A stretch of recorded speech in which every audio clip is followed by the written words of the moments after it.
Hello and welcome to your favorite podcast, bringing you the most thoughtfully infused and absurdity-laced horror film commentary around. It's the Fear of God. If you like what you hear, you can find all your favorite foggy paraphernalia at thefearofgodpodcast.com. Things like merch and episode archives and links to our Discord channel and how to become a patron. Become a patron. Every week here in the fog, we explore what scares us to find what saves us. And who is this we I speak of? Why, it's me, one of your hosts, Nathan Rouse. And me, your other host, Reed Lackey. Reed, hey, buddy. How's it going? Hey, is it 2 o'clock yet? I just have a thing about quarter past 2. Yeah, it's a little after 2:15. Yeah, you gotta go run a few errands if you run will. a few errands. Yes, exactly. Always running around in circles, So I tell you. Reed, this week we are joined by friend of the fog and the man who makes us all scared by the Bible. It is Brandon Grafius. Brandon. Hey, Nathan. Hey, Reed. So glad to get to hang out with you guys again. Thanks. I know, dude. I am so excited. I don't know if you saw. I can't remember if you're a member of our Discord platform or not on Fear of God, but friend of the show and gory gamer Matt Murray specifically requested "Scared by the Bible" at his local library, and it came in today. So he posted. He was like, Fantastic. "Look at what I requested at the library. Look Oh, what that's fun. Yeah, it was great. It. I love it. The fog brings everybody together. It's It does. We come together in the fog. That's right. Yes. That's right. Yeah. Mhm. Happy New Year, Brandon, by the way. Happy Good to New see you, Year friend. to you guys. Yeah. All right, listeners. Brandon, you find us now in the midst of our look back series titled 2025 Still Alive, where we discuss horror films from the previous year. Last week, Reed and I were joined by Ghoul Scout troop leader Vera Gowdy as we double featured 2025's Together and Companion. And today, Brandon and Reed and I will each share our side of the story as we race down the street to discuss last year's smash hit, Zach Cregger's Weapons. We're also today going to launch our first patron-only TV guideposts of the year. We're going to begin formally chatting about Stranger Things Season 5 during the patron segment today, featuring Episode 1. But before we do that, Brandon, how are you, man? We haven't seen you since Scared by the Bible came out. Like, can you catch us up? Yeah. I didn't prep you for this. Can you catch us up on how it's going? Well, yeah, I feel like the launch of it's going great. It's got some good early buzz. There was a great write-up in Los Angeles Review of Books. Got a feature in Rue Morgue, which that was not on my bingo card as a Bible scholar to show up in Rue Morgue magazine. But it was on your bingo card as a horror fan, I imagine. It absolutely was. That's so gratifying. So yeah, I feel like the response is good. Got some more podcast appearances coming up and some more things to do with it. And I'm already moving into the next book that is apparently coming out digitally in April and physically in June. I'm not sure I'm quite Hey, What? I know. Okay, let me guess. Knowing the influence the Fear of God has had on your career, you released Scared by the Bible. My guess is the next one is Saved by the Bible. Is that kind of where we're going? You like how I did that? I do see what you did. Well, it's a more academic book. This one's with Oxford University Press. It's called Concerning Dust and Ashes: Affects of Horror in the Hebrew Bible. And what I'm trying to suggest is that I'm continuing to explore this question of why does the Bible use so much horror? And kind of what I'm working with is that horror can be a pedagogical tool, not just in terms of scaring us into the right morality, but scaring us into viewing our world differently and thinking about new things. So I look at how that happens to Job. I look at how the book of Deuteronomy tries to do similar things. I look at how the prophets experience things like that. So that's fantastic. I'm glad to know you, Brandon Grafius. Listen, when you're like selling out lecture halls by the thousands, don't forget the fog, okay? I'll never forget the fog, guys. Yeah, that's damn straight. Well, I guess, Reed, do you have anything you want to say or ask Brandon before we head to the Patron Mobile? No, I'm just happy to see him, happy to be here, and yeah, looking forward to talking about this flick. So yeah, I think the last thing I'll mention about Scared by the Bible is just that it was definitively, I think, my favorite thing that I read last year, and I'm not just saying that because Brandon's here. Like it was man, I read a total of 111 books last year, and none of them stayed with me or ignited my imagination as much as yours did. So yes, sincerely, I really, really loved your book. I've told as many people as I can talk to about it, and so yeah, it's fantastic. I loved it. So yes, thank you. And I thought it was okay. On that note, to the Patron Mobile. Way to undersell. I appreciate the faint praise, my friend. Yeah. I got to keep you honest, man. Got to keep those feet on the ground.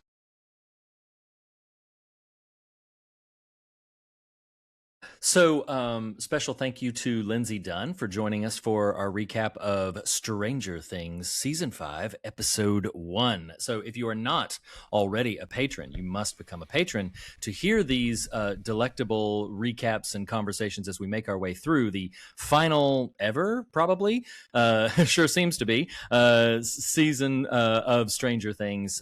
So, we're going to be marching our way one episode at a time, week over week, as we cover in the fog, cover some of the most intriguing and exciting and buzzworthy horror films of last year.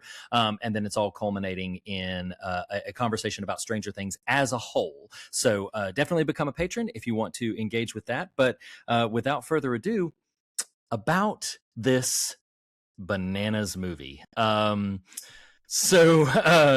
Weapons is undoubtedly it was one of the most anticipated horror films. Barbarian really kicked the door down for Zach Cregger's career and made everybody eagerly anticipate what his follow-up was going to be. So when we heard about Weapons, and I don't know if you guys had the same experience before we get into our actual experience of watching the film, the premise alone had me right away. Like just the idea on the poster even shared that, like, okay, at 2:17, all these children in the neighborhood, ran out their house and never came back. And I was like, I'm already in. It sounds like Twilight Zone and Outer Limits, and I am just completely hooked right from go. So I remember when people were talking about it who had already seen it. I saw it in the theater, but I didn't see it opening weekend. And a bunch of people had urged me, like, oh my gosh, you have got to go see it in the theater. Do not let it be spoiled.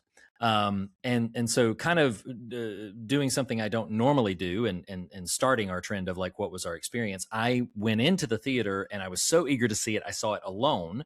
And because I couldn't find a buddy to go with at that particular evening, I went to see it. And I have to say that the whole, like, don't let it be spoiled kind of set me up differently for the film that I got.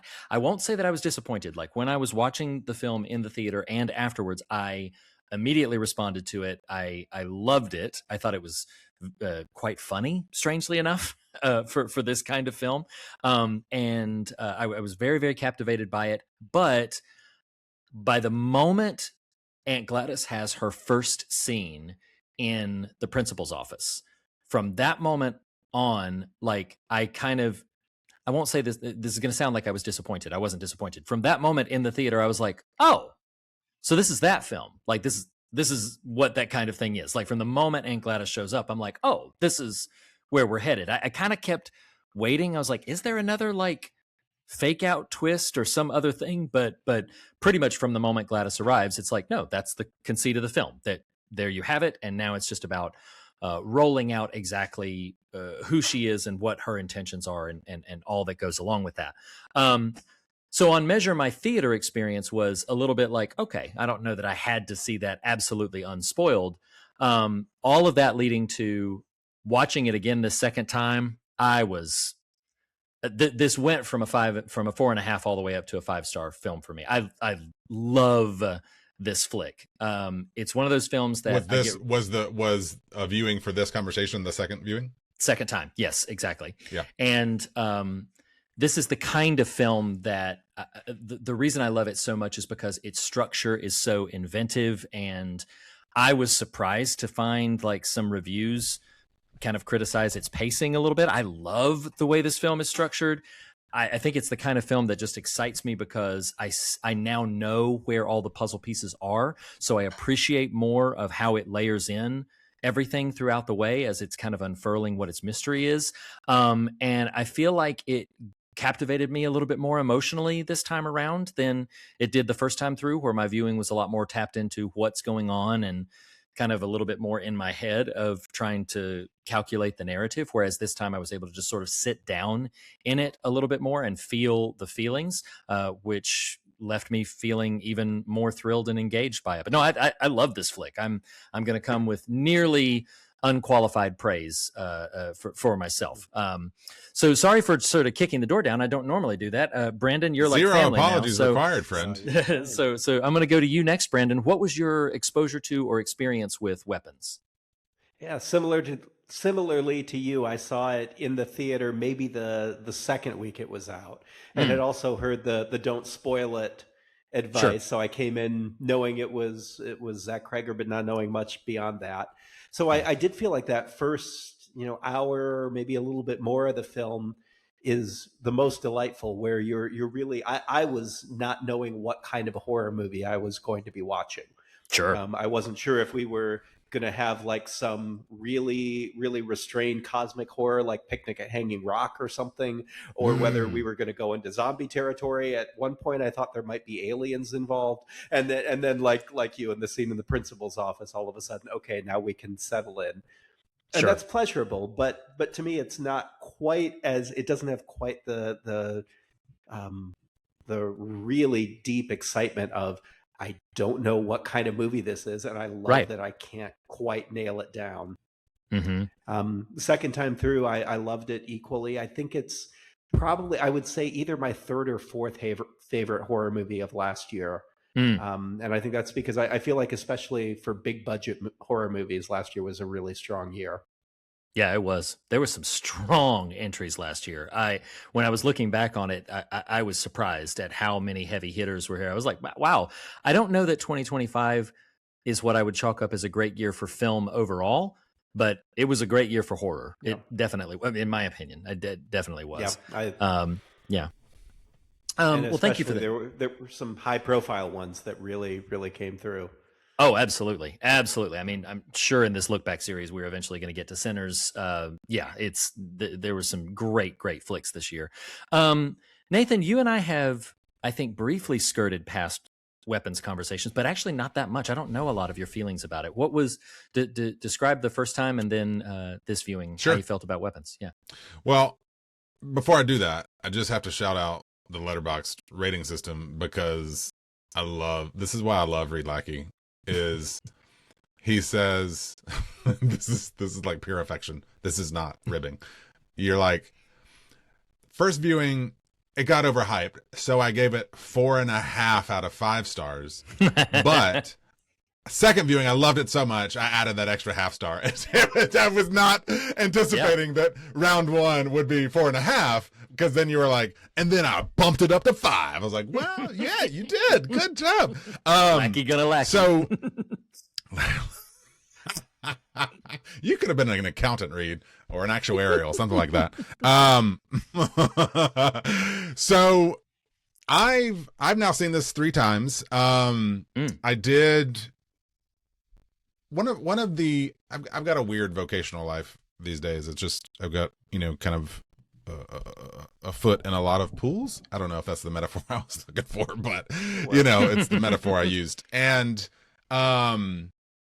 so some Fridays I will sometimes just have, not a whole lot of work to do, or choose to not do some of the work that I could do, and will sneak away to whatever the new movie is. And so that's happened a few times over the last year plus. And although I think my first viewing of Weapons might have, there's a chance it was either the Thursday night before, like maybe we didn't record that Thursday night, which is typical our normal recording night, or I went Friday night, because I do remember my first time being a Friday on nighttime, and I didn't know anything. Thankfully, based on y'all's experience, I had not had someone say, "Hey, don't let it be spoiled for you." I just knew Zach Cregger, new movie.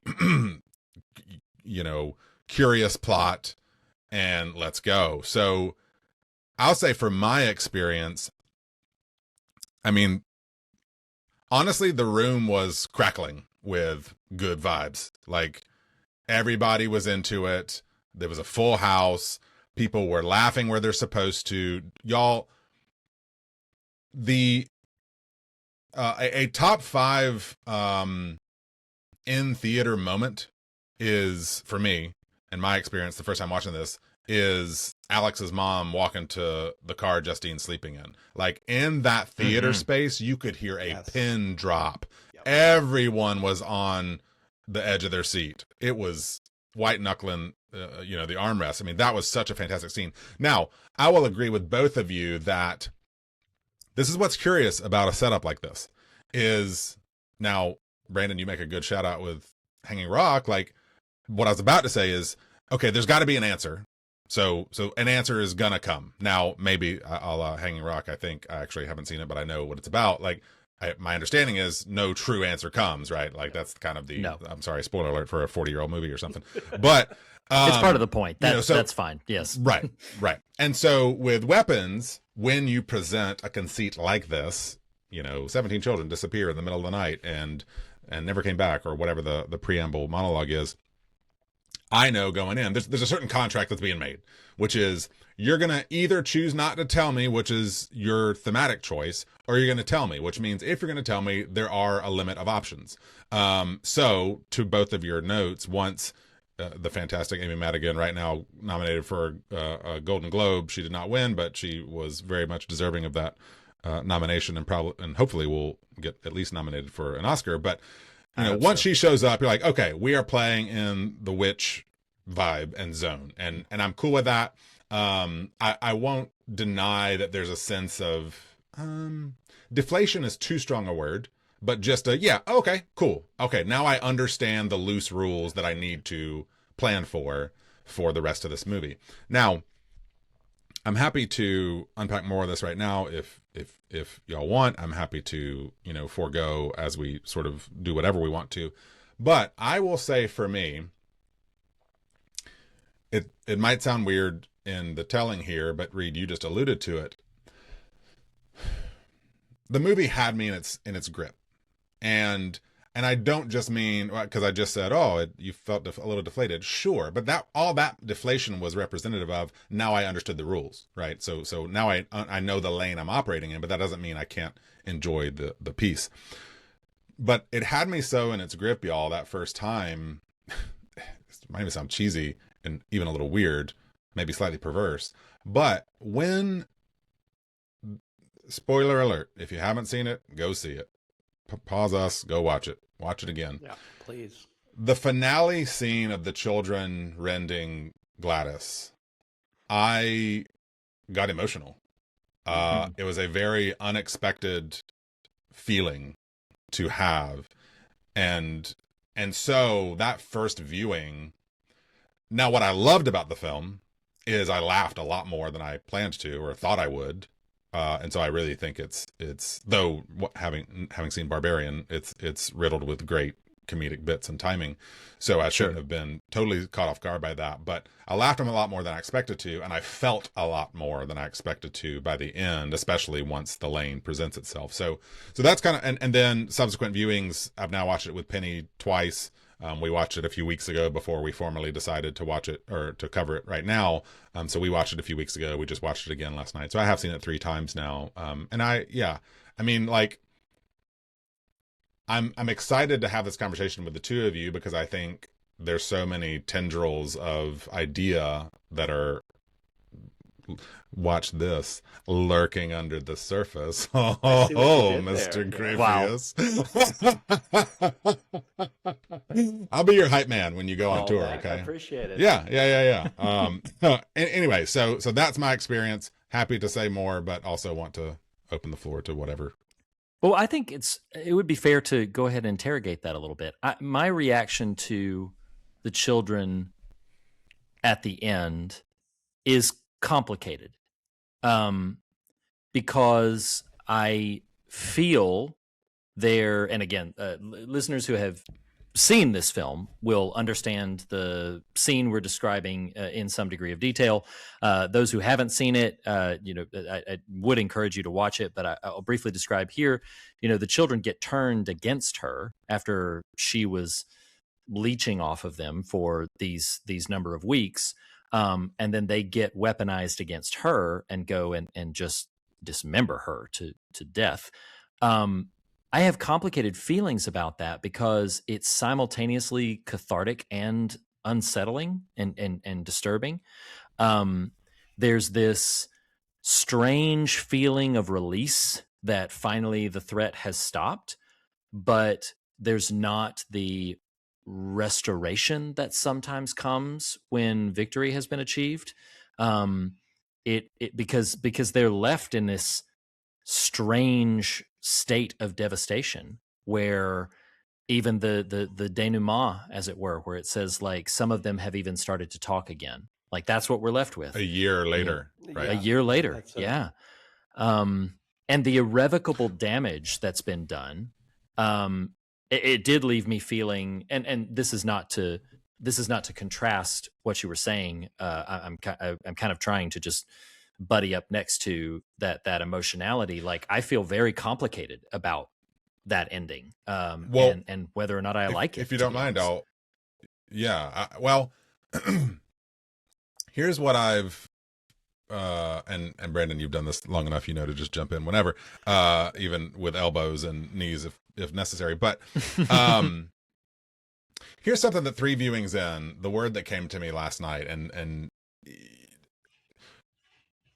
that may surprise, especially for anyone who's only seen it once per se, is despite its comedy and its brilliant construction, I find it very sorrowful as a piece, because I find, and one, forgive if I'm misremembering this, I'm pretty sure it was even written from a place of tragedy. Zach Cregger lost a dear friend and began writing through some of that grief, and Weapons was the result.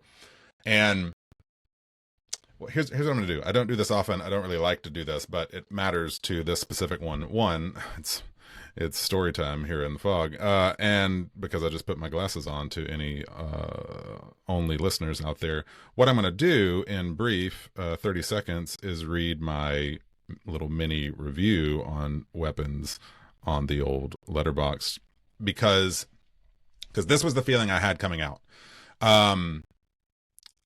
It says this: there's a haunting scene late in the film Defiance, where a Nazi soldier wanders into a wooded camp of Jewish refugees. They are on the lam. Their homes and families and futures have been desecrated by Nazi forces, one of whom has wandered into their camp.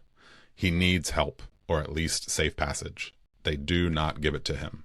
In a fit of grief, of bereavement, of blinding rage, the Jews attack him and take his life.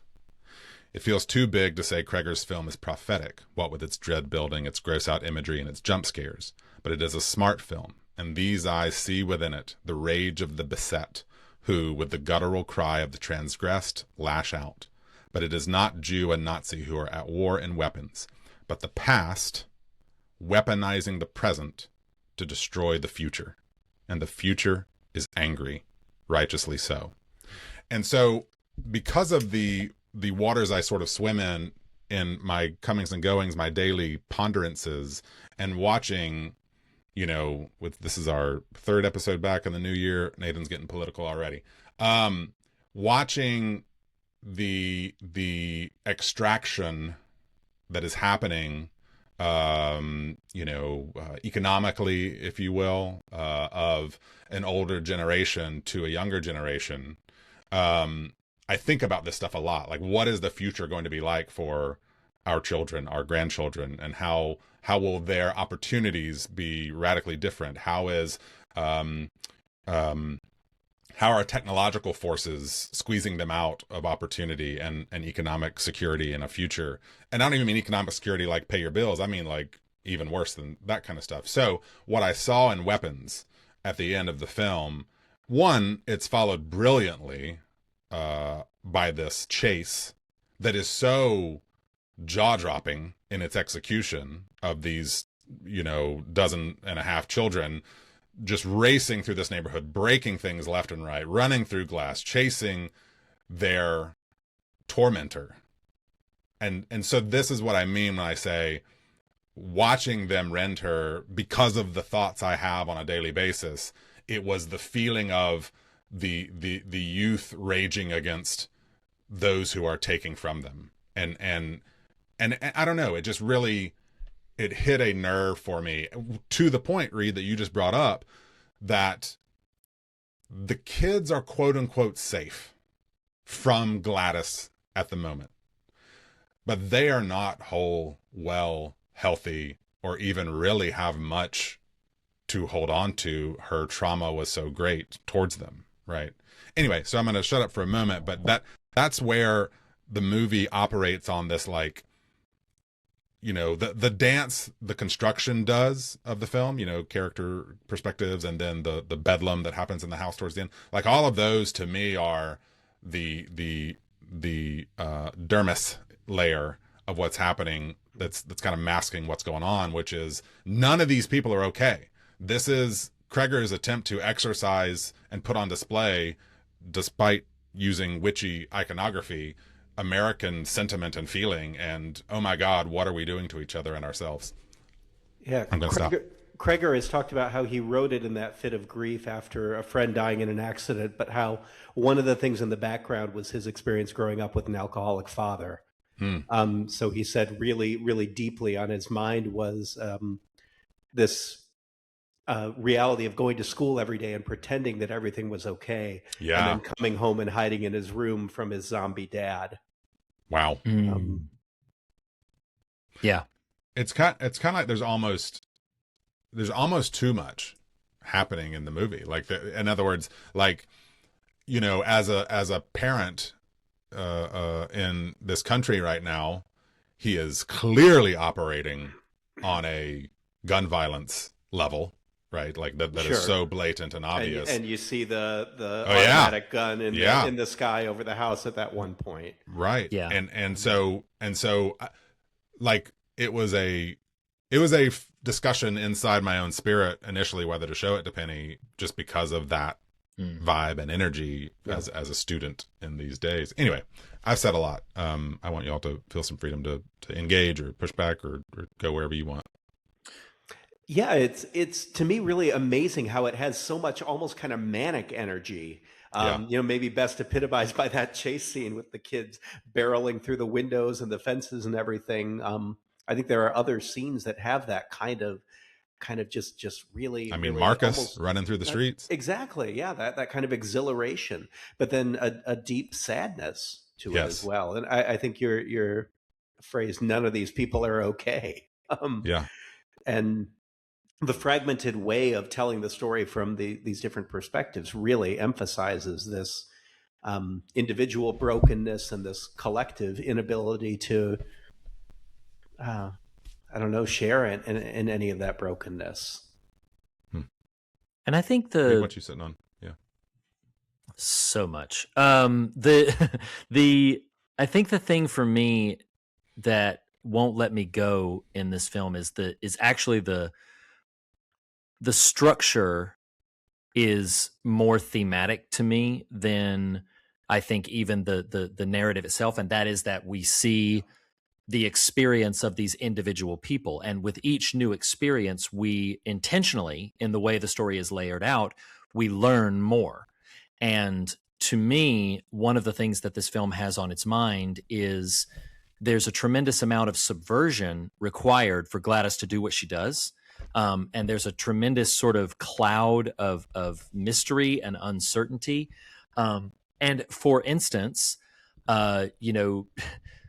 we don't necessarily know by the end of the film that everybody will fully understand precisely what has happened.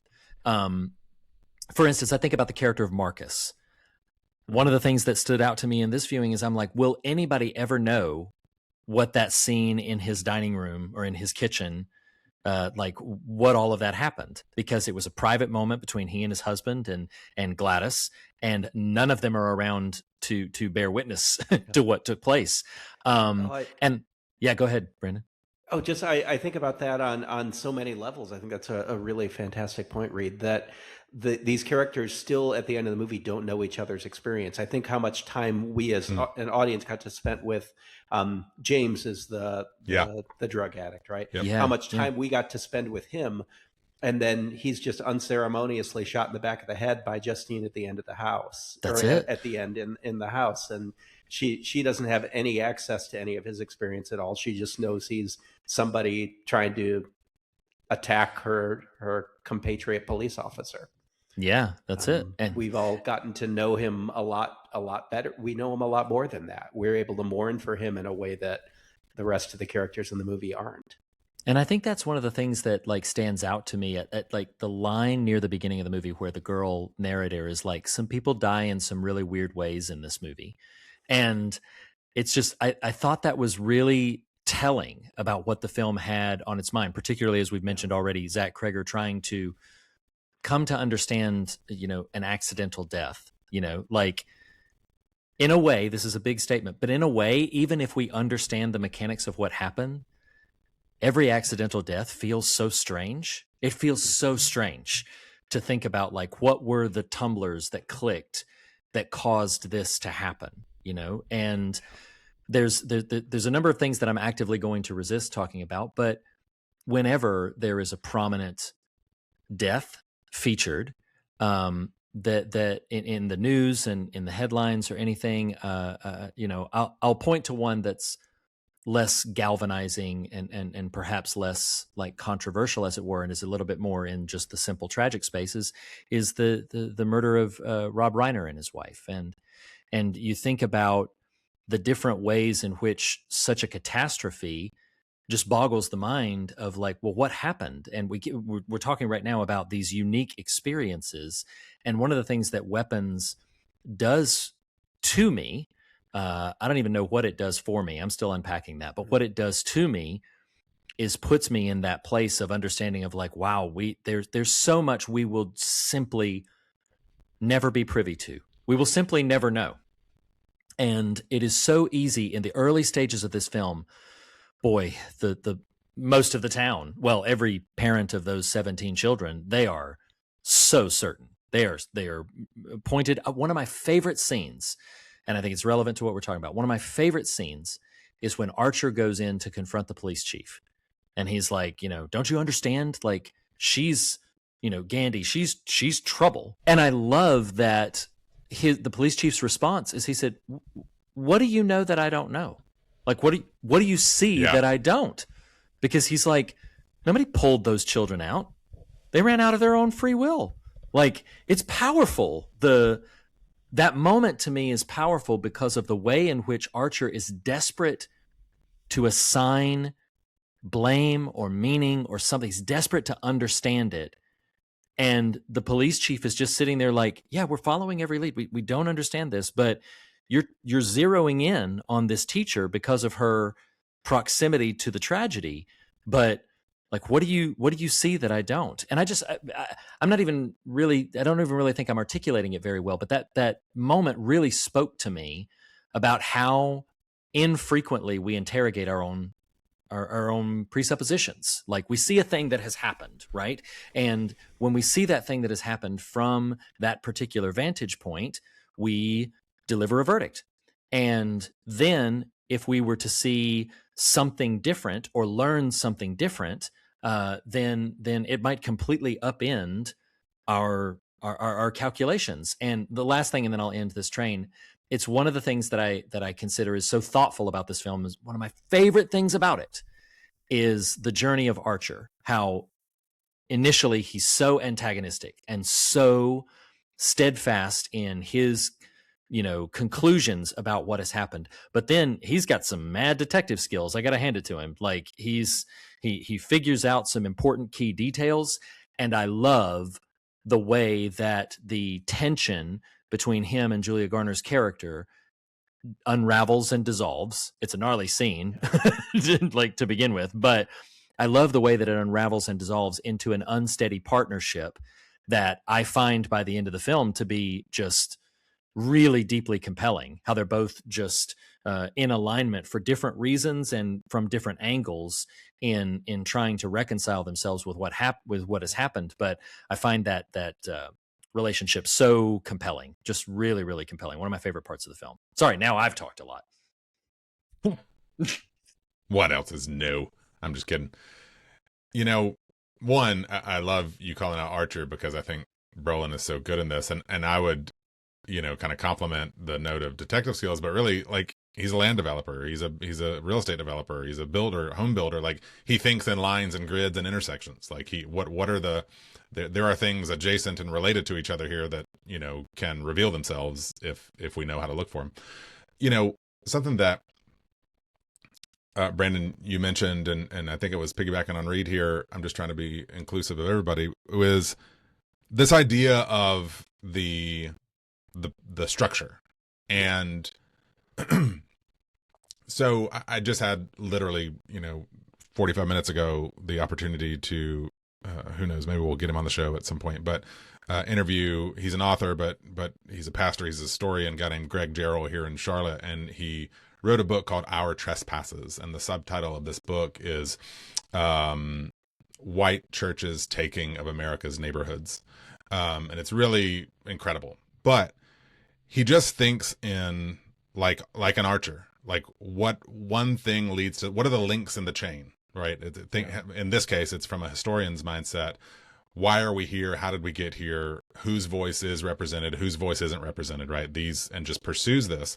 And so when you were talking about the proximity of these characters, because I love, well, I hate it.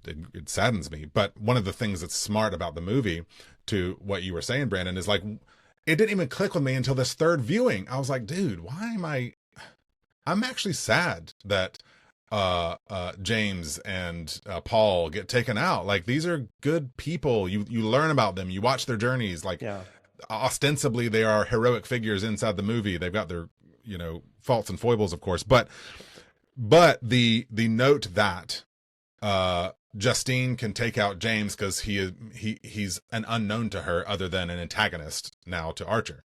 Yeah. But why I pull this into this book event tonight is, like, one of the things that kept coming up from this audience was talking about, how are we here? What do we need to be engaging, and what are the questions to ask ourselves as we move forward, the three of us on this call, as white people of faith, and how that does and doesn't interact with our neighbor. And more or less, one of the things he said that has kind of hovered in my spirit this last hour is, we forget how close we truly are. Like, the what happens one neighborhood over is going to impact your neighborhood. Yeah. And one of the things unrelated to that, but that I love about the movie, watching it this time, was I love the geography of the place. Like, you get the sense they thought about what is where. And finish off that thought, like, one thing that's so brilliant about the movie, though I don't even know that it's intentional from this style, from this point of view that I'm going to articulate here, is everyone is close, but the structure of the film boxes them all in. Yeah. Right? And not just because it's on not metatextually because it's on a literal screen, but as in, here is Brandon's tale. Here is Reed's tale. And those might intersect, but they don't have relationship to each other. Yeah. Except they do, because they are neighbors. Yeah. Anyway, so it's just a really fascinating I was thinking about the geography of the film and how Archer was able to solve the puzzle because he recognized the kids were moving in straight lines. They were weapons who had been released and moved on that trajectory. You almost might call them missiles as much as weapons. We see that when we get to see Marcus unleash, when we get to see the kids unleashed at the end, that they're weapons that go in a straight line. And I feel like one of the things the movie kind of suggests is that all of our emotions are tangled up, and they move around. They're amorphous, strange things to get a hold of, except for the emotion of rage, which is a straight line. Wow. It moves towards its target until it gets there. Yeah. And it's not lost on me. I said that I texted this to you both, a couple of nights ago when we were kind of bandying back and forth about this film. The kids run with their arms splayed out to the side. Yeah. And visually, when you just look at the poster, they look like a human arrow. Like they look like an arrow. And of course, his name is Archer. Like clearly that is meant to invoke some kind of trajectory kind of thought, as it were. And so I think your point there is so astute, Brandon, that it's like what I texted to you both is that the kids run like arrows that are pointed in the wrong direction. So they and I think that is thematic and metaphorical, that like these kids should be aimed at something else, but instead they're aimed at this. And I feel like that's, a big thesis of the entire film. Like this should have a different trajectory, but it doesn't. This is its trajectory because it's been pointed there by somebody who, and this is interesting because Gladys does two things. She draws and she sends, like she is this sort of mechanism, as it were, that she draws the kids to her because that's what she's trying to accomplish. She's, I'm sure you guys caught this, if there's any Last of Us fans listening, but like, of course, Marcus and his husband are watching the parasitic cordyceps video of the ant, like the sort of the parasite idea. And that's what she initially brings. That's why she pulls the children. But when it's Marcus and when it's James and Paul, those she sends, and Alex's parents, like she sends them. And I found it really, really fascinating because she, unlike a puppet master that's like controlling everything, she's like a projectile, like she's firing things out or pulling things in. She's like almost like a magnetism, as it were. And of course I've thought about the ways in which we could look culturally at how different social issues, different particular political issues or something that people, this is in ways, this is kind of on the nose. This part of it is on the nose. And I think the film is more substantive than simply an on the nose metaphor, but the ways people can get weaponized, the ways people can get pointed in a direction and say, like, look over there, pursue that thing, chase after that thing, squash that thing, destroy that thing, whatever the mode is, and point them, sometimes drawing them in and saying like, oh, come to me. But this is what's really, really fascinating about it, is drawing them in for self-serving reasons or sending them out for the same purposes. And so Gladys in a way acts as a kind of a, I don't know, like her own planet, as she were, that's dropped down into the middle of this neighborhood. Yeah. I feel like what we're seeing in contemporary discourse is that kind of drawing in and sending out is an exploitation of people's rage. We frequently see this is how people are bonded together because we're all so broken that we can't connect over anything else, and then that's how we get told what to target. Through the use of that rage. You can get somebody angry. You can leverage that. There's a line from absolutely. I know there's that I believe he is or at least at some points has been a sort of a complicated figure, so this is not commentary on his personal views or whatever, but there's a line from the book by Orson Scott Card, Ender's Game, where somebody is communicating to the character of Ender, and I didn't expect to say this, so I didn't write it down, but forgive me if I'm misquoting it, but somebody says to Ender, they say, my anger, or Ender says, I think back to somebody, says, my anger is cold, so I use it. Your anger is hot, so it uses you.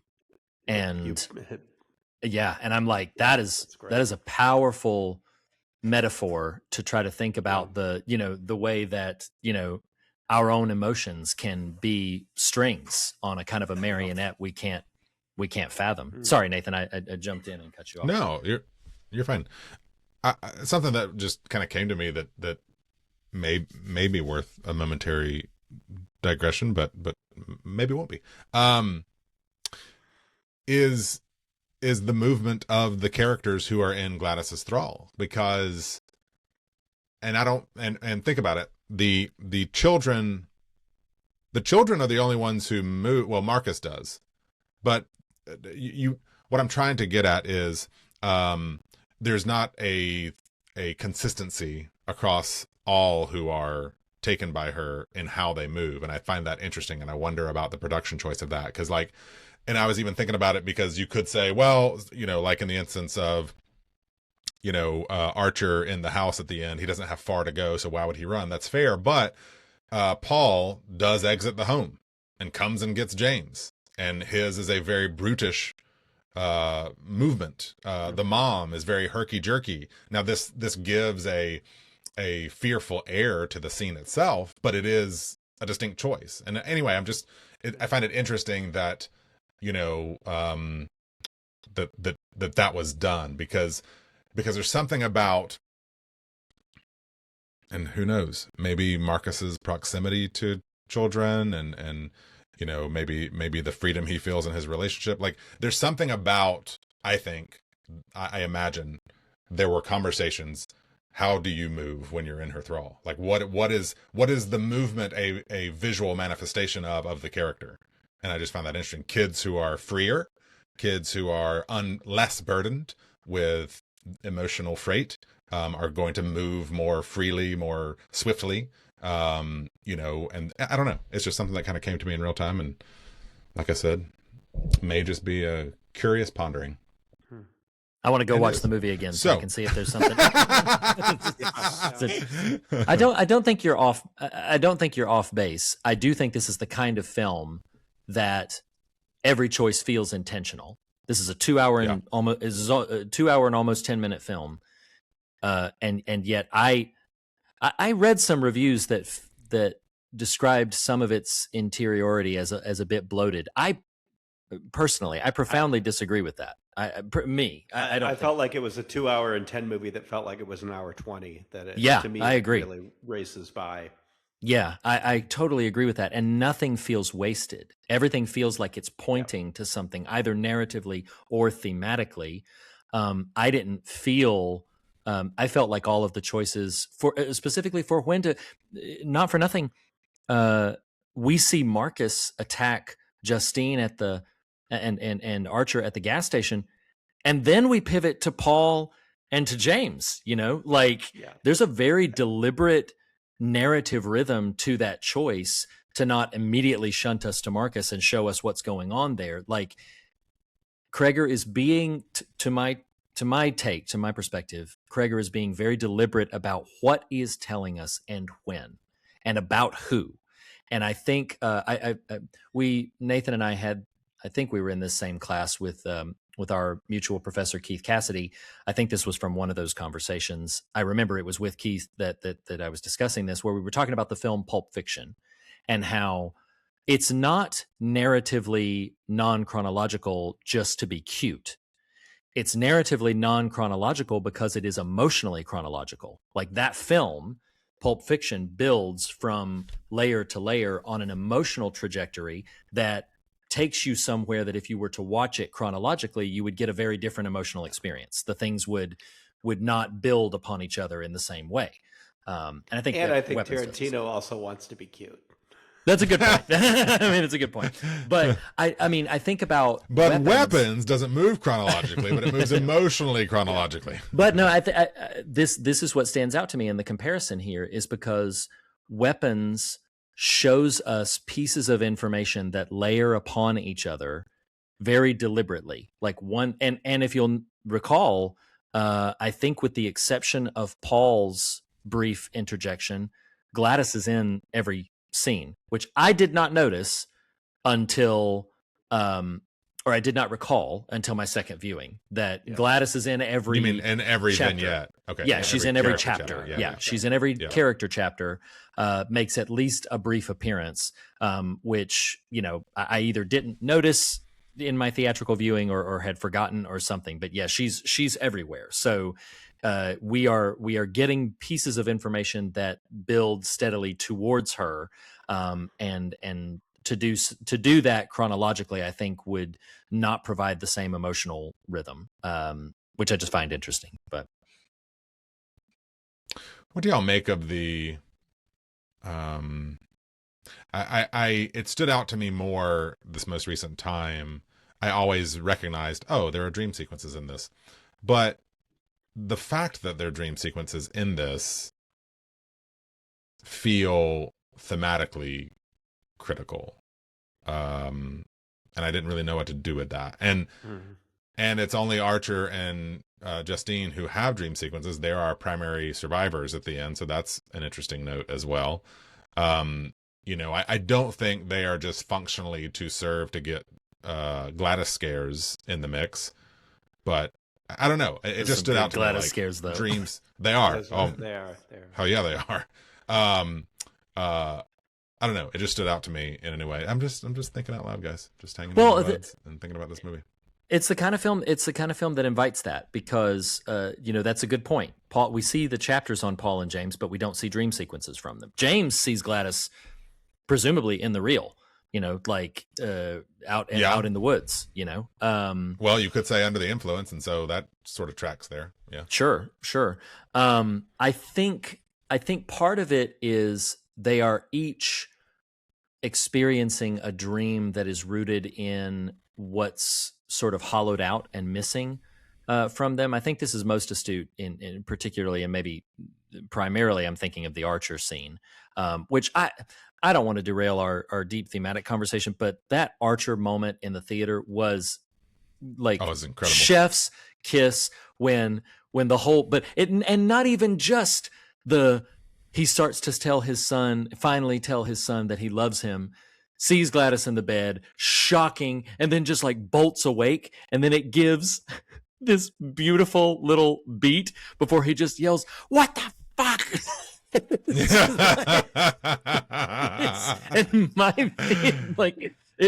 theater erupted at that. It was such a perfect timing for that moment. The jump scare, the beat to recover from the jump scare, then the further catharsis of the joke that it was up and we're ready for that to land. It was so perfect. It was so perfect. But I do think what it points to for me is that everything that is happening is, the center of gravity is Gladys, but most of the people to whom it's happening remain relatively unaware that Gladys is the center of gravity. And I think, sadly, that's true of so many of us. I mean, God, I'll pick on myself here for a little bit. Like, I think about the ways my own responses to things are possibly influenced by things I can't perceive. Yeah.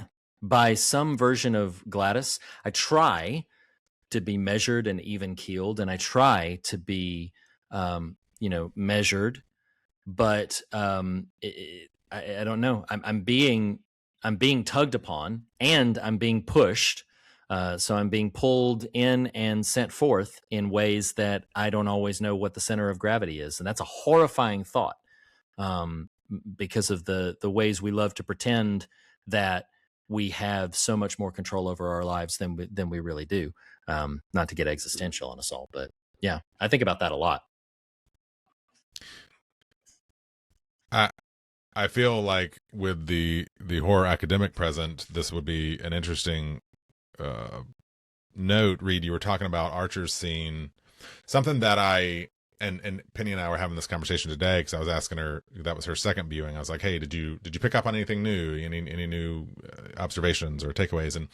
And she was just talking about, because it's not often that she'll rewatch a movie, especially one as kind of bombastic as this or in the horror space as this. And we were just talking about picking up on things, and I was saying, I don't actually rewatch stuff that much. I said, but a film like this that invites a rewatch, it becomes less about, oh, I know where the jump scares are, I know where the dread is. It becomes more about studying the intention, studying the style, studying the, kind of rhythm and flow and tone and themes and all that sort of stuff. But read your note about the bedroom scene with Archer and the son, I was so keyed in because I knew where the jumps were. Like, I tell you, old Zach Cregger, 2 films in, he knows how to construct these scenes. Like, if you watch it from the standpoint of, let me watch the blocking, let me watch the editing. Brandon, why I jokingly mentioned you are academic here is you talk a lot about the catharsis of horror. He's taking the, if you picture like a EKG graph, he's taking the EKG of horror and the EKG of comedy and synthesizing them, not as in syncing them up, but as in playing with both of those rhythms. Well, I think that's really smart. I think he knows what you know as an audience and takes it one step farther by playing around with that. We've seen that in both Barbarian and Weapons. Because specifically on that note, the bed scene with the son, he cuts back to the son staring at Archer about 3 times. Yeah. This is what I mean. I was paying attention. Mm-hmm. He knows, to your point, he lulls you. Oh, okay, I'm safe. Yep. I'm safe. Yep. And then he cuts back to the son. Oh, I'm good. I'm so good. And then boom, it's her. Like, oh my God. Yep. Right. I think he does it on so many different levels. I was thinking about watching Barbarian with my teen. I had seen it before and I was watching it with him. And so, there's that initial disconnect as a viewer as to, is this other guy in the Airbnb the bad guy, or is this really truly an accident? Right. And my kid right away says, oh, that's Pennywise. He's a villain. Yep. Which, of course, Zach Cregger knows that this is Pennywise, and that you're set up to believe this. So I think he is frequently taking what he knows and playfully, can I say, weaponizing it? You can. Mm-hmm. I see what you did there.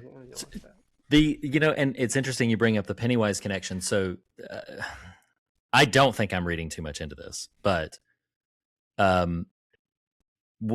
even the first time I saw it, I thought about it, but it was so on my mind the second time through it, and I could not find anything to confirm this. I couldn't find a Zach Cregger interview or a trivia bit or anything like that. But the kids wake up at 2:17 in the morning, and being the constant reader king head that I am, of course, room 217. Yeah, room 217 in the Overlook Hotel was standing out to me. I was like, man, that is the room where Danny Torrance is attacked by the hotel, where Zach Torrance is seduced by the hotel in horrific fashion. I was like, that had to be intentional. And I tried to look to see, has there been any conversation about that? Not that I could find, but then you mentioned the Pennywise connection with the Skarsgård casting, and I was like, Cregger's a King fan. He has to be. I can't remember what it was. 217 in, was it the book or the movie? And then it was 237. Is the book. So 237 in the film. 217. Okay. Yeah. Thank you. In the book, it's 217. To be fair,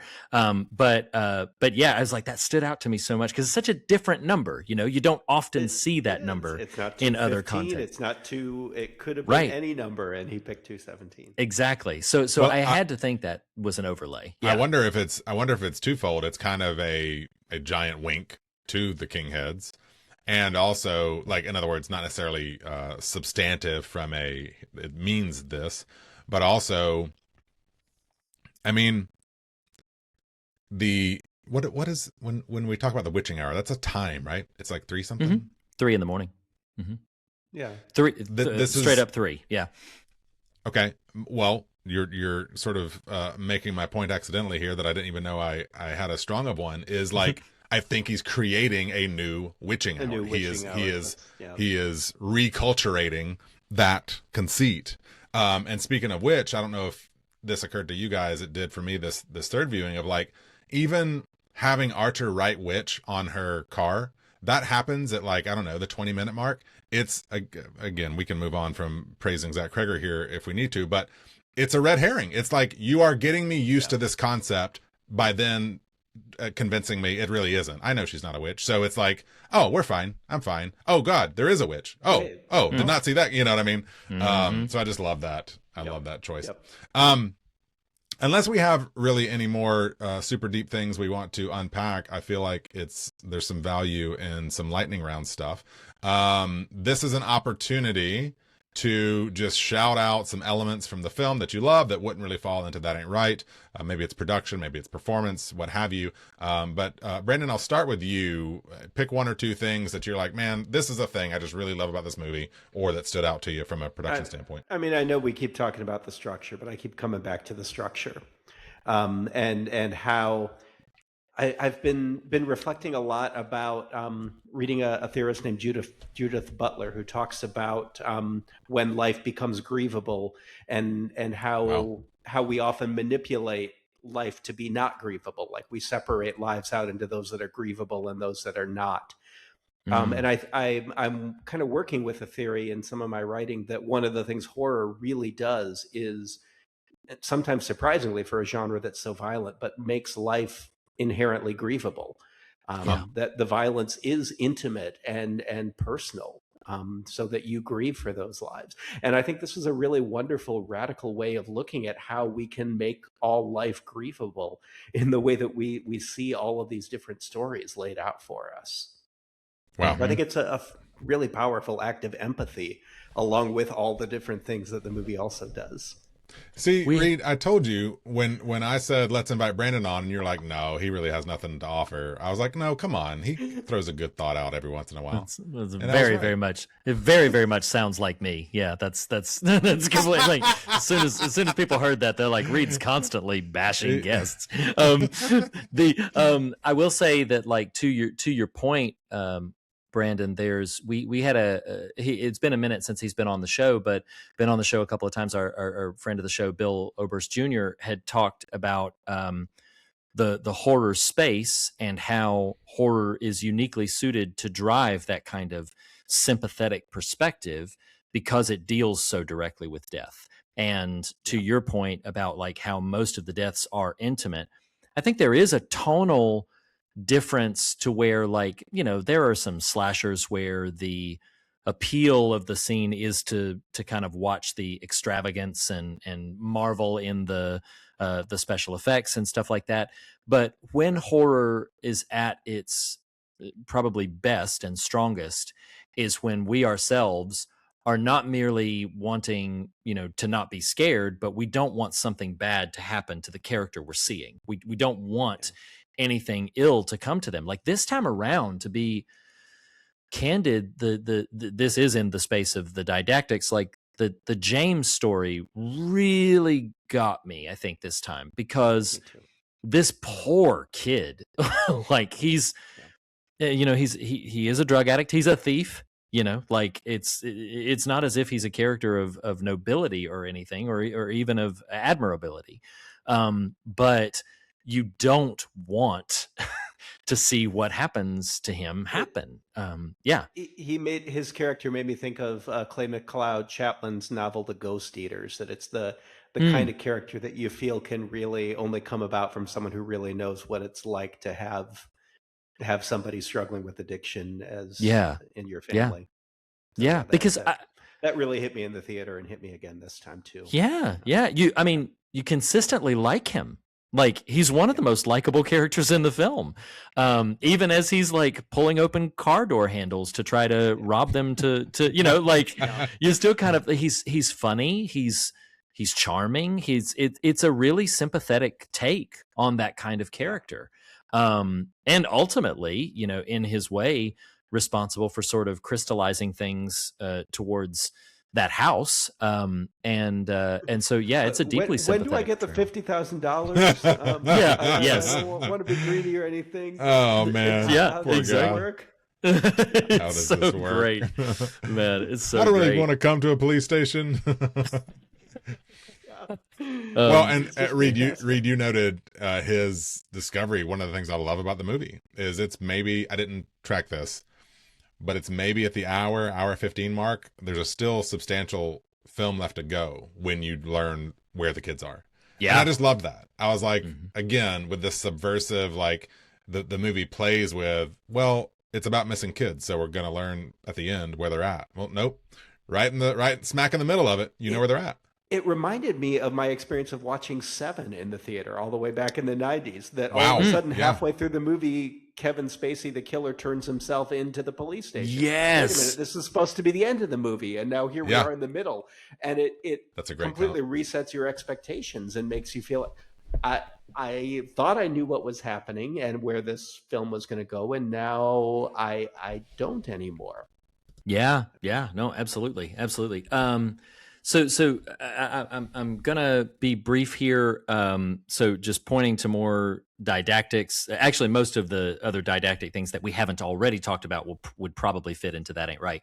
But just very briefly, and Nathan, I know at least from the text thread that you have not seen this film, so we'll be careful here. But I wanted to mention for any of our fellow cinephiles out there listening, Brandon, you just bowled me over with your comparison to I believe it's Agoyan, right? The filmmaker who made The Sweet Adam Hereafter.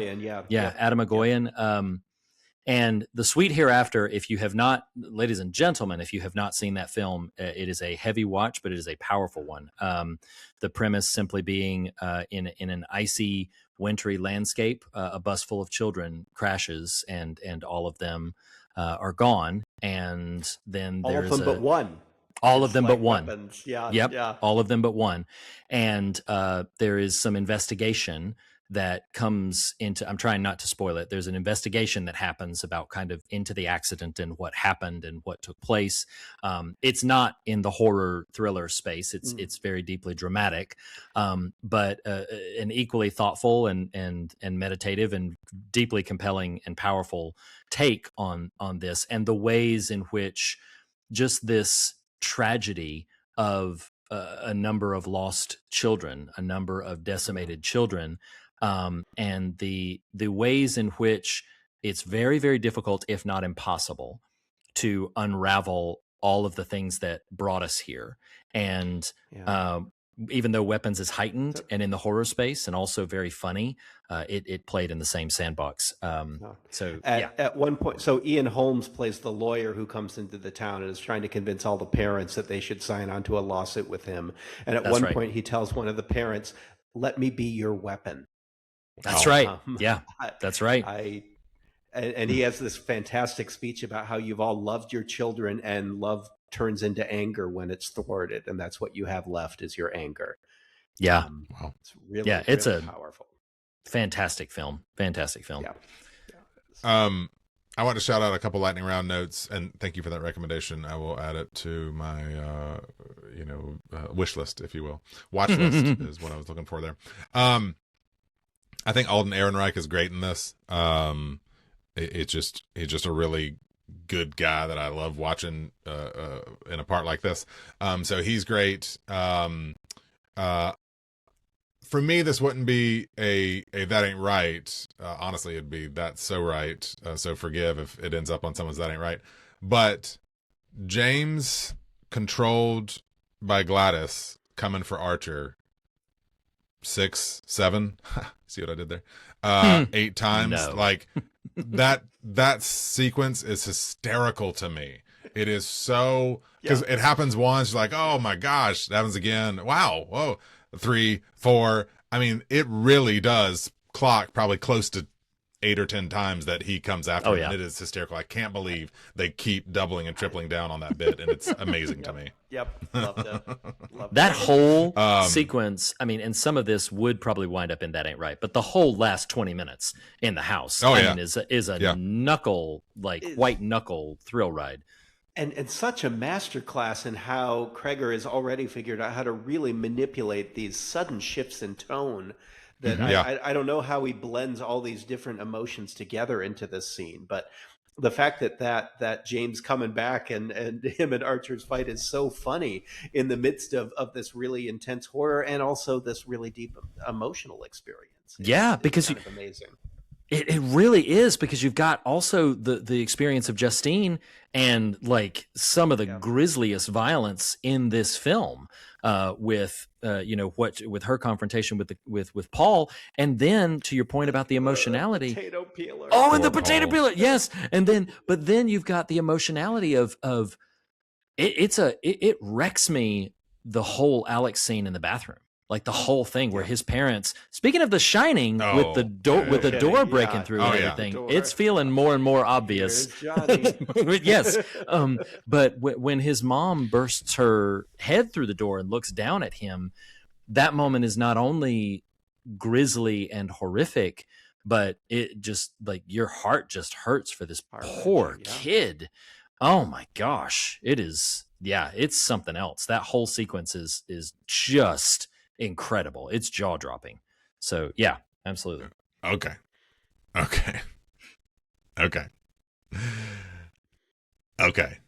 going to the Zach Cregger School of Comedy. Okay.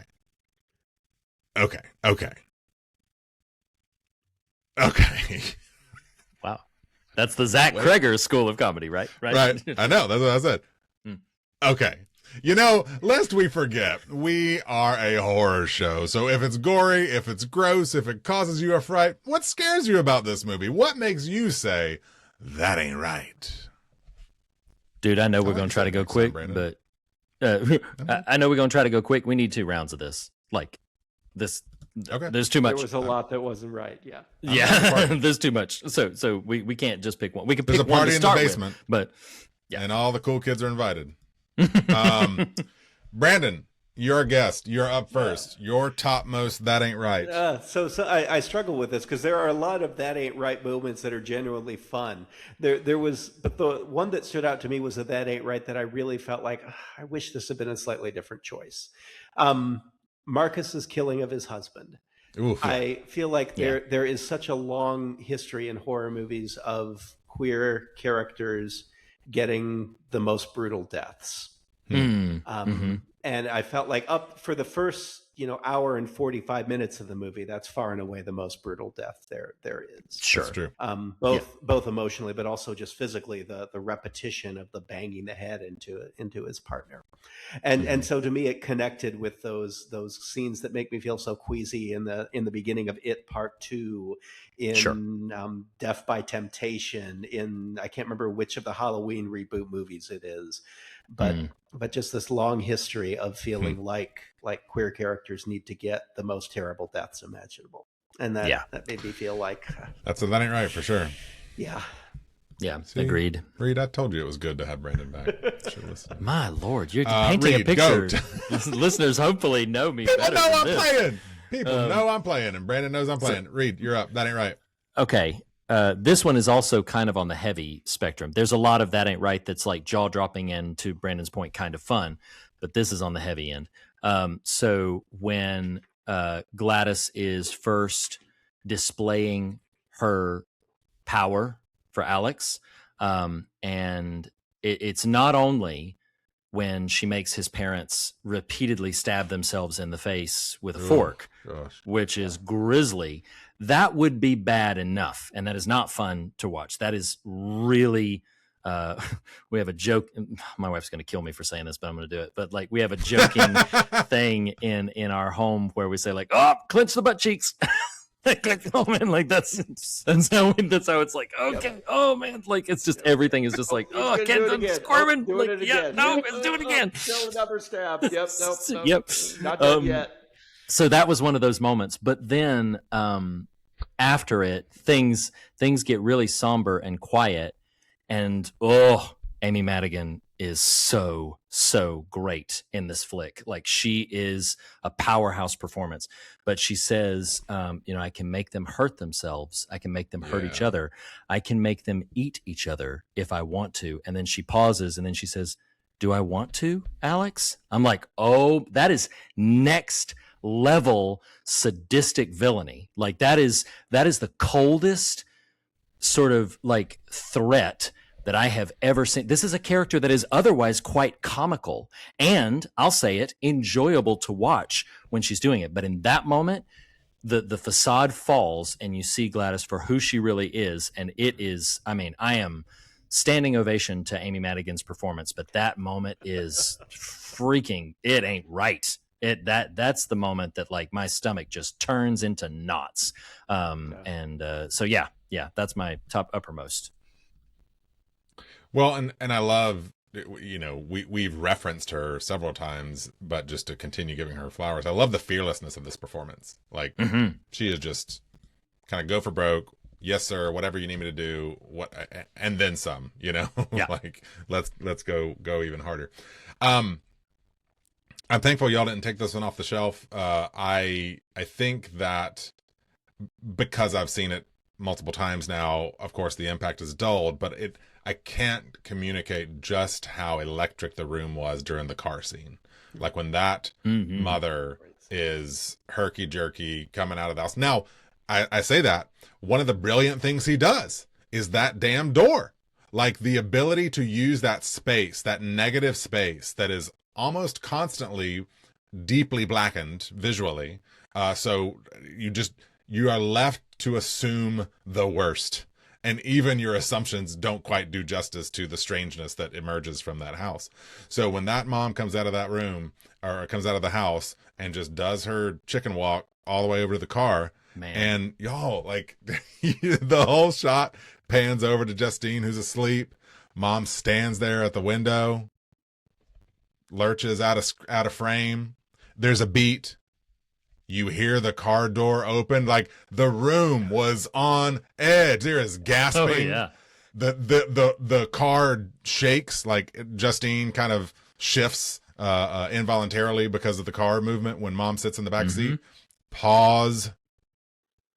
Scissors emerge. People gasping, y'all. Yeah. Gasping oh my God, what is about to happen? And I think the only thing I've experienced in a theater that was close to that was the hide and clap scene in The Conjuring. Oh, yeah. Ooh, that's a good comment. Like the entire theater hit the roof at that jump scare. Oh, absolutely. So yeah, absolutely. So good when those audiences can be all in sync like that. So the car scene is that ain't right. We'll cycle back through for one more. Brandon, your turn, sir. So I mentioned the potato peeler, but what ain't right is that she goes back for a second one. Like we had to watch it the first time and we're like, okay, I got through it. And then there's another one. Cregger's like, no, I'm going to make you watch it again. Yeah. Potatoes don't peel themselves, Brandon. You know, it takes some work. Mr. Potato Head. Oh my gosh. So, yep. That's definitely not right. A more fun that ain't right. Sure. Yeah. Fun. I admire when a horror movie can show me violence that I think they're like, it reminded me of the cheese grater, and was that Evil Dead Rise? Evil Dead Rise. Yeah. Dead Rise. So it made me think kind of that, but still it's a particular kind of violence that that is a little bit new, and that like I tip my cap to violence that I have not yet seen. Haven't seen. Yep. I ain't never seen somebody just stand there and take a potato peeler to the face. That is one I have never seen. That's I admire a filmmaker that can do that. That can my goodness in violence. I hear you, brother. Indeed. Reed, what about you?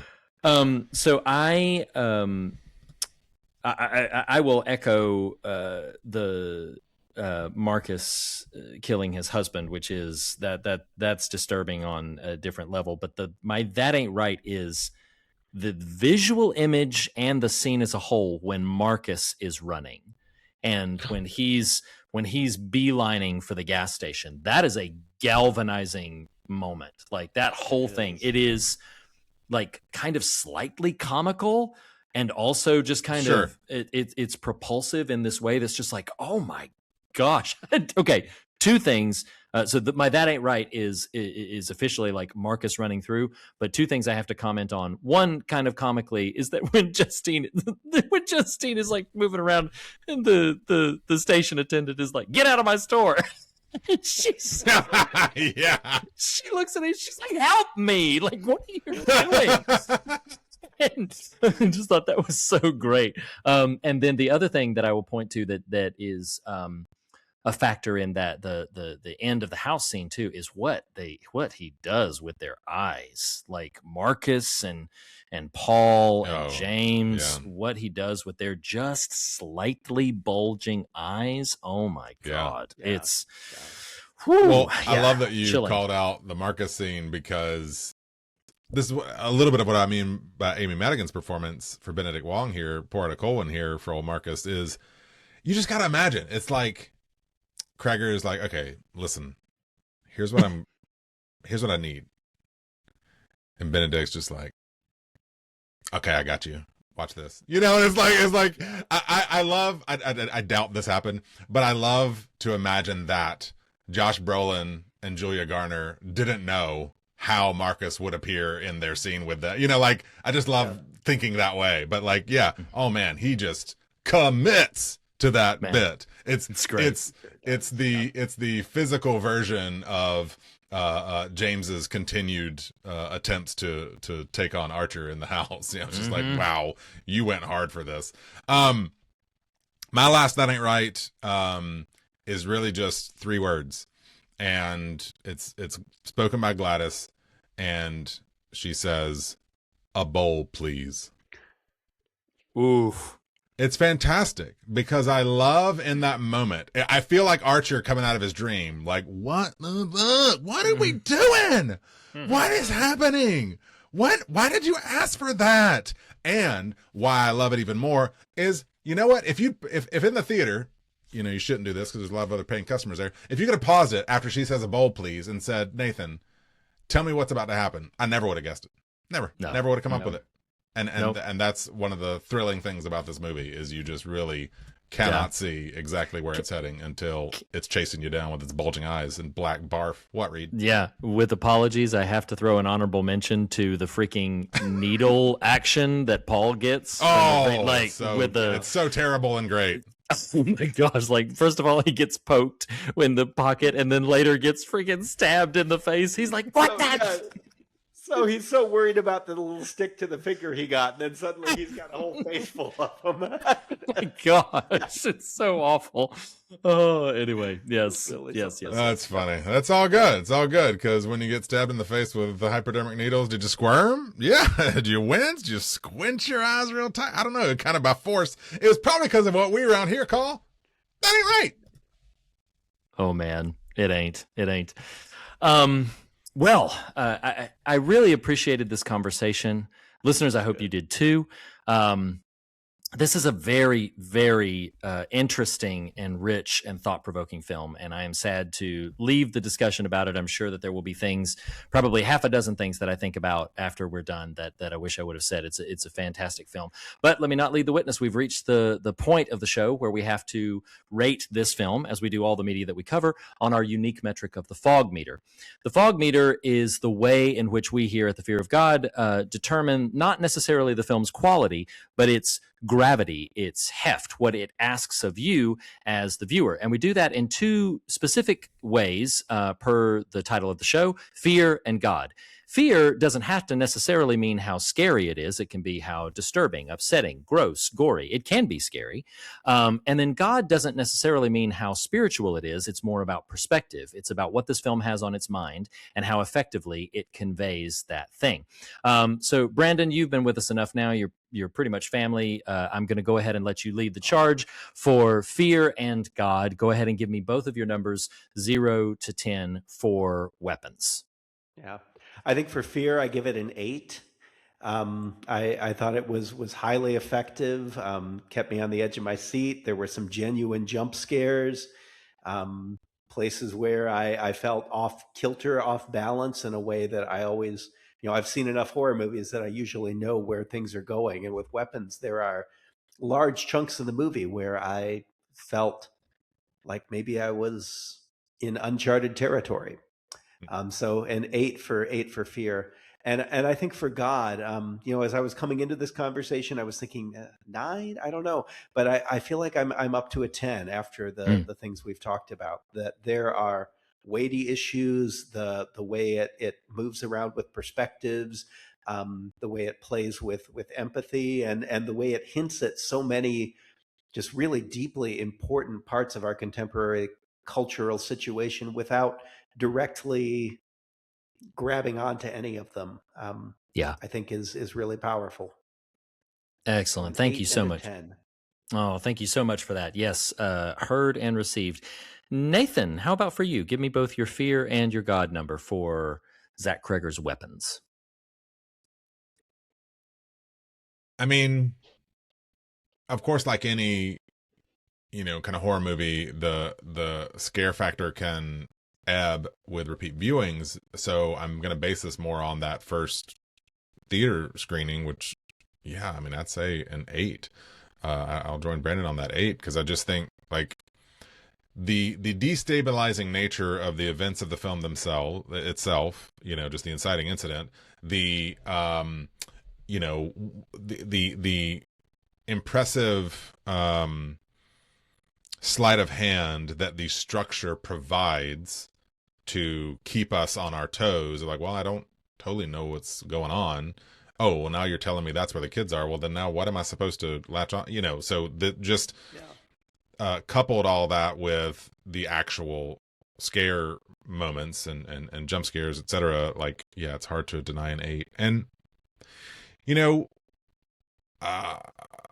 Brandon put the wind in my sails here. I didn't know I would land at a 10, but I think I'm going to join you, Brandon, partly because there are, on the God note, there are movies, there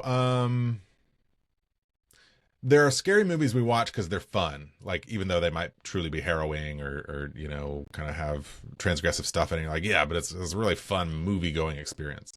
And then there's the ones, I think, like this, that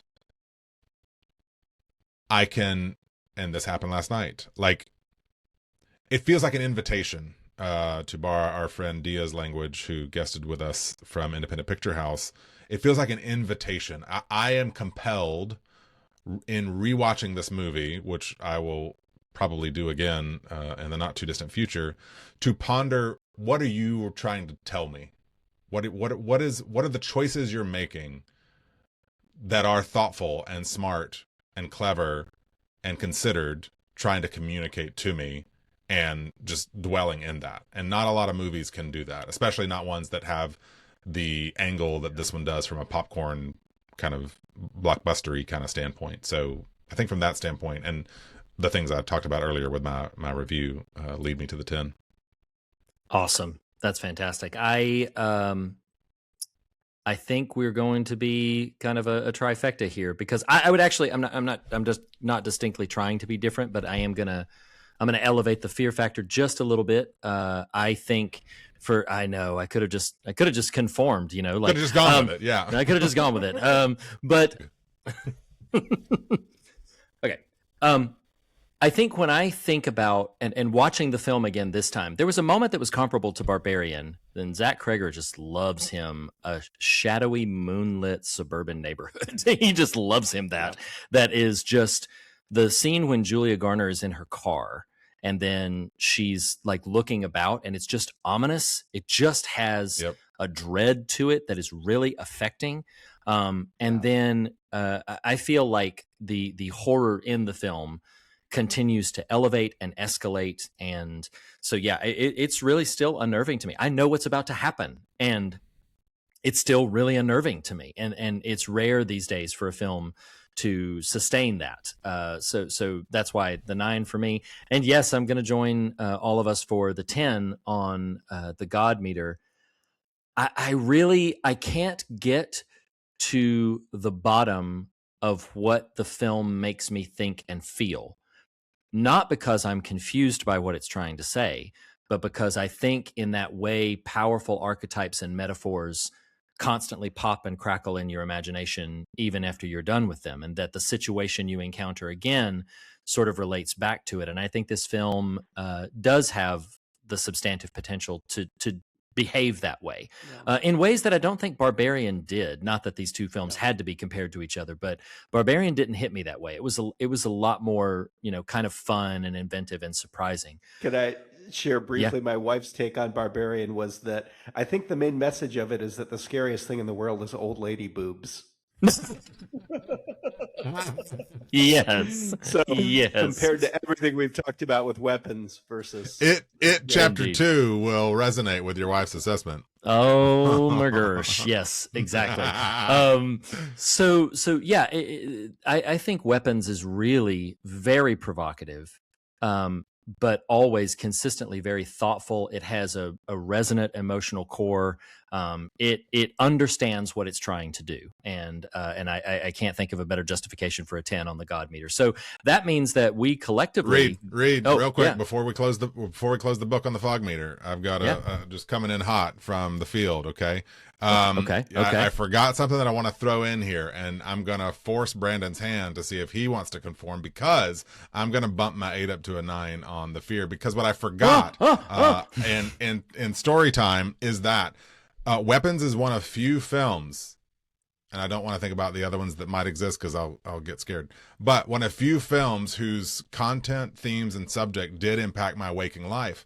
So I mentioned that I saw this at night, a screening at night. Well, listeners may know at this point my work life is in sales. I'm at people's homes, and so I was at a house the following day. Let's say it was like 10 a.m. And y'all, it was an older house. It was in a Charlotte suburb, brick, and y'all standing in this house. I was like, hell no, I'm not going in through this house. There's some creepy kids downstairs. There's some old lady upstairs balding who's, got her brew.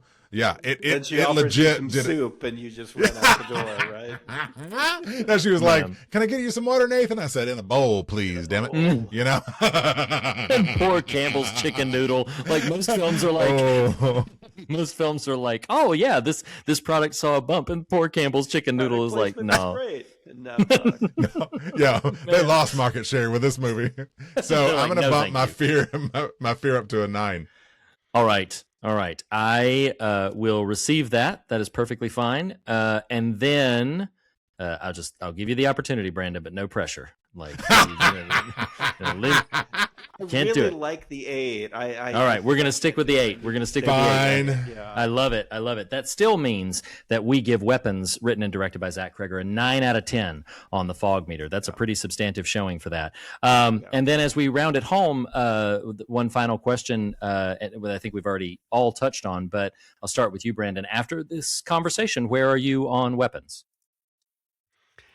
Yeah, I think I came away from that thinking it's one of those rare films that is a ton of fun and also really rich and substantive. Mm-hmm. And after this conversation, I'm really doubling down on both of those things. That talking with you about how much we all enjoyed various parts of it have made me remember how enjoyable a lot of it is. And then I think we've all kind of come to some places of there's so much in this movie that each of you brought to the table that clearly it's richer than any of us can summarize just in a few brief words. Yeah, that's a deep, rich, impressive movie. Yeah, absolutely. Thank you for that, Brandon. Nathan, after this conversation, where are you on Weapons? Well, man, I want to throw my arms out to my side and run downstairs and watch it again, No, it's great.